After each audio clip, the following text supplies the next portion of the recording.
hidrator dan sini ada freezer. Kita mulai dari yang di hidrator dulu aja. Jadi untuk penggunaannya itu pertama ditancapin dulu ke sini, nanti dinyalain tombol on-off-nya sebelah sini, terus kita pencet tombol on yang ada di sini.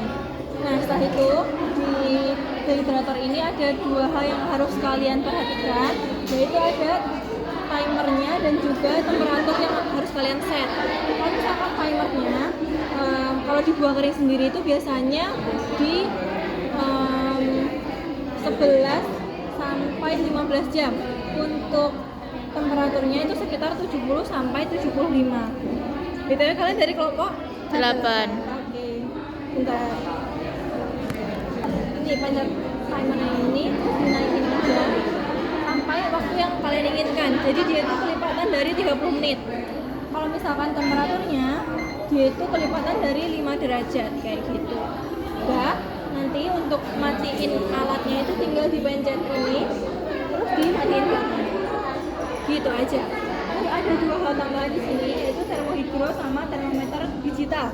Untuk termohidro sendiri yaitu untuk membaca RH yang ada di lingkungan yang di dalam sini, maksudnya di dalam dehydratornya. Nah, dibaca itu yang persentase yang ada di sini.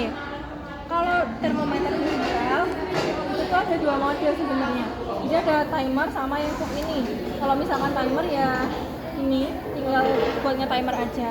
Kalau yang kok itu untuk melihat suhunya berapa. Nah kita pakainya yang kok aja karena kita mau melihat suhunya berapa kayak gitu.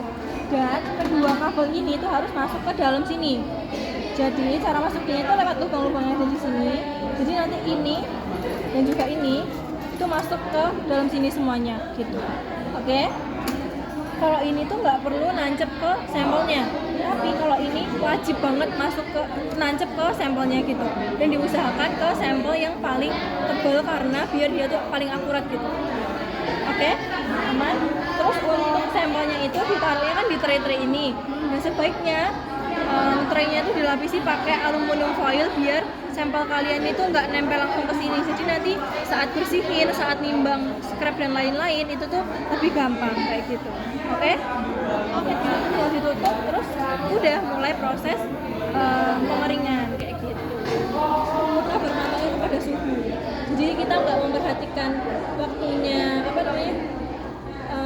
Patokan misalkan berapa jam gitu dan itu nggak bisa. Jadi kita harus melihat dari suhunya. Itu cara penggunaannya sendiri. Sebelum kita nyalain itu harus ini tutup. Jadi untuk drainase yang ada sebelah sini itu harus ditutup terlebih dahulu. Ini tinggal diputar gini aja. Terus itu sebelum tombol on off-nya dinyalain. Nah nanti pas di akhir banget setelah dimatiin on off-nya ini juga dicopot kayak gitu. Oke? Oke, jadi tinggal kita nyalain aja. Nah di sini itu ada dua tahapan. Yang pertama itu ada tahap pembekuan dan yang tahap kedua itu pengeringan atau sublimasi. Kita mulai dulu dari tahap ke pembekuan dulu. Nah nanti tampilannya langsung kayak gini. Untuk pembekuan sendiri caranya adalah sampel kalian langsung disusun di sini, nggak perlu dilapisi pakai aluminium foil. Jadi langsung nempel ke tray-traynya sini aja. Terus ini ada yang namanya termokabel, yaitu untuk membaca suhu dari sampelnya. Jadi nanti sewaktu kalian proses pembekuan maupun pengeringan ini harus nancep terus ke sampelnya kayak gitu. Untuk masukinnya sini aja, tinggal dimasukin sini. Termokabel. Terus ini ditancepin ke sampelnya. Terus nanti ditutup pakai yang ini. Sampai up. Oke? Oke, setelah itu kita tinggal pencet ya kompresor. Nah, dia nanti akan udah memulai proses pembekuan. Nah, di sini kan ada tiga hal ini kan, ada yang hijau, merah, sama biru. Kalau yang hijau itu untuk melihat suhu full frame atau yang ada di sekeliling dari sampelnya itu. Kalau misalkan yang merah ini itu untuk melihat suhu dari sampelnya yang terbaca dari termokabel yang kalian tancepin tadi. Terus yang biru ini untuk melihat tekanan yang ada di dalam sini. Gitu. Jadi kalian tuh yang paling banget dilihat apa ya namanya, yang diperhatiin banget lah itu yang warna merah ini. Nah untuk pembekuan sendiri itu harus mencapai suhu minus 40 derajat Celcius, dan untuk pengeringan itu mencapai suhu 30 derajat Celcius. Itu apa? minus 40 yang apa? Pembekuan. Nah, kalau misalkan suhu minus 40, jangan dilanjutkan ke proses selanjutnya gitu. Oke, karena dia kan belum beku secara sempurna gitu. Oke. Terus kalau misalkan udah minus 40, ini dibuka. Terus ini diangkat.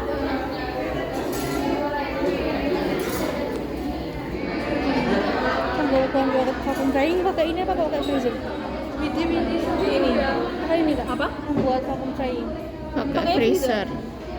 Karena ini serangkaian freeze dry ya, nggak bisa dibuat buat pembekuan aja atau apa.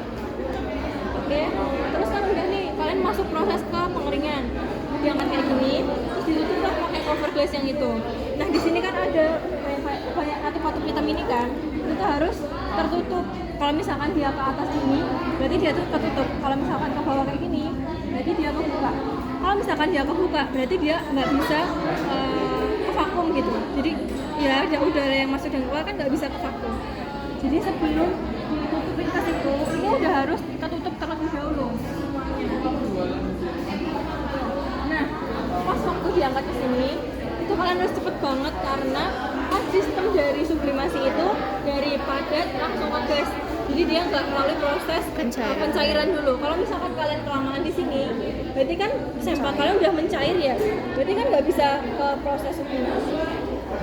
Oke, jadi langsung ke ini terus ditutup, terus pencetnya vakum pump. Terus nanti dia akan masuk ke proses pengeringannya. Oke? Oke, terus setelah itu kalian tinggal nunggu sampai suhunya ke 30 derajat Celcius. Kalau misalkan udah selesai, udah